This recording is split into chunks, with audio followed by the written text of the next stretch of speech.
A ver, pensemos un momento en esto. ¿Cómo sería cazar a un enemigo que no puedes ver, ni oler, ni escuchar, pero que es capaz de aniquilar ejércitos enteros? Pues bueno, esta es la historia de una cacería así, una investigación en contra de asesinos microscópicos. Y esa es justo la pregunta del millón, ¿no? Para responderla, vamos a meternos de lleno en la historia de un hombre que veía la medicina casi como una escena del crimen, siguiendo pistas invisibles para resolver los misterios más letales de su época. Les presento a nuestro detective, Sir David Bruce. Y ojo, este no era un médico cualquiera, ¿eh?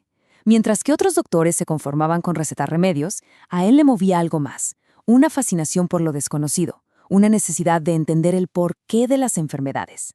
En el fondo, era un cazador. Nuestro primer caso nos lleva a un lugar soleado, la isla de Malta, en el Mediterráneo. Ahí, en una guarnición militar británica, Bruce se topó con un enigma que traía de cabeza a todos los médicos del ejército. Imagínense el panorama. Soldados jóvenes, fuertes, que de repente caían uno tras otro por una fiebre que los dejaba sin energía. Sentían unos dolores terribles en las espinillas y simplemente se apagaban. Nadie sabía de dónde venía. Para Bruce, esto no era solo una enfermedad, era un desafío, era un rompecabezas que se propuso armar. Y su método fue pura lógica detectivesca. Junto a su esposa Mary, que por cierto fue su colaboradora inseparable, fue directo a la fuente, la sangre de los enfermos. Y ahí estaba, el culpable microscópico. Pero la siguiente pregunta era obvia. ¿De dónde sale este bicho? La investigación los llevó a un sospechoso que nadie se imaginaba, las cabras de la isla. Y el arma del crimen, su leche. Bueno, con el misterio de Malta ya resuelto, a Bruce lo envían a un nuevo continente. Y claro, a un nuevo enigma. Ahora nos vamos a África, a un lugar donde una plaga diferente que llamaban Nagana estaba acabando con el ganado.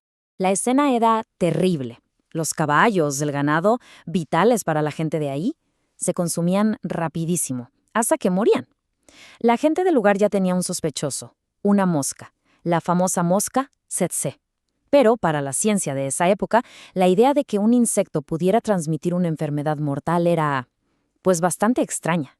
Bruce encontró otro microbio en la sangre de los animales moribundos, un parásito que se movía como si ondulara al que llamó Trypanosoma. Pero claro, no bastaba con identificar al asesino. La pregunta clave, la que no lo dejaba dormir, era el cómo. ¿Cómo viajaba este parásito de una víctima a otra?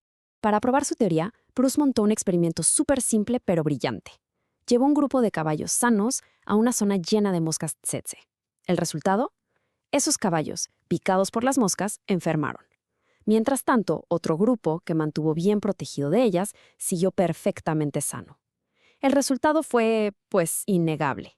La mosca tsetse no era solo una sospechosa, era la cómplice.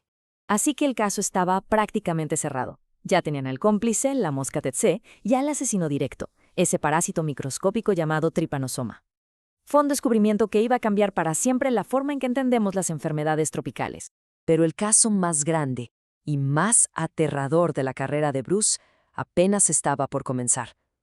Ahora dejamos las enfermedades animales para enfrentarnos a una catástrofe humana, una epidemia que se estaba esparciendo por Uganda, borrando pueblos enteros del mapa. La llamaban la enfermedad del sueño. Y la enfermedad era terrible, muy cruel. Empezaba con fiebre, debilidad, pero poco a poco las víctimas caían en un letargo profundo, un sueño comatoso del que simplemente ya no despertaban. Las aldeas que antes estaban llenas de vida a las orillas del lago Victoria Nyanza se convirtieron en lugares silenciosos, fantasmales.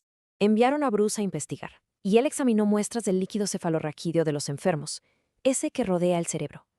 Y ahí, bajo su microscopio, vio algo que seguro le heló la sangre. No era un microbio nuevo, era su viejo enemigo de Zululandia, un Trypanosoma, casi idéntico al que causaba la nagana en los animales. La conexión fue inmediata, la verdad aterradora. A ver, si el mismo tipo de parásito estaba metido en esto, ¿podría ser que el mismo cómplice estuviera detrás de todo? La hipótesis era audaz y terrible. La mosca tsetse, el terror del ganado, ¿también podría estar transmitiendo esta plaga mortal a las personas?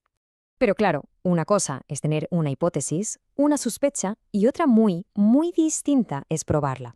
Bruce sabía que necesitaba pruebas que nadie pudiera discutir, así que se lanzó a la fase final de su investigación, una cacería para encontrar la prueba definitiva. Y el trabajo que hicieron fue Increíble. Bruce y su esposa Mary pasaron meses diseccionando miles de moscas tsetse, una por una, buscando el tripanosoma dentro de ellas. Imagínense la paciencia. Fue una tarea agotadora, pero era la única forma de probar su teoría sin dejar lugar a dudas. Y aquí viene la prueba reina. Bruce hizo algo genial. Creó un mapa. En él marcó cada caso reportado de la enfermedad del sueño. Luego, encima de ese mapa, dibujó las zonas donde vivía la mosca tsetse. La coincidencia era perfecta. Un calco. Donde había moscas, había enfermedad. Donde no había moscas, no había enfermedad. Era irrefutable. Y con eso el misterio quedó resuelto. Ya no había vuelta de hoja. 3 casos en diferentes partes del mundo seguían el mismo patrón. Bruce había demostrado que criaturas diminutas, transportadas por insectos, podían causar una devastación masiva.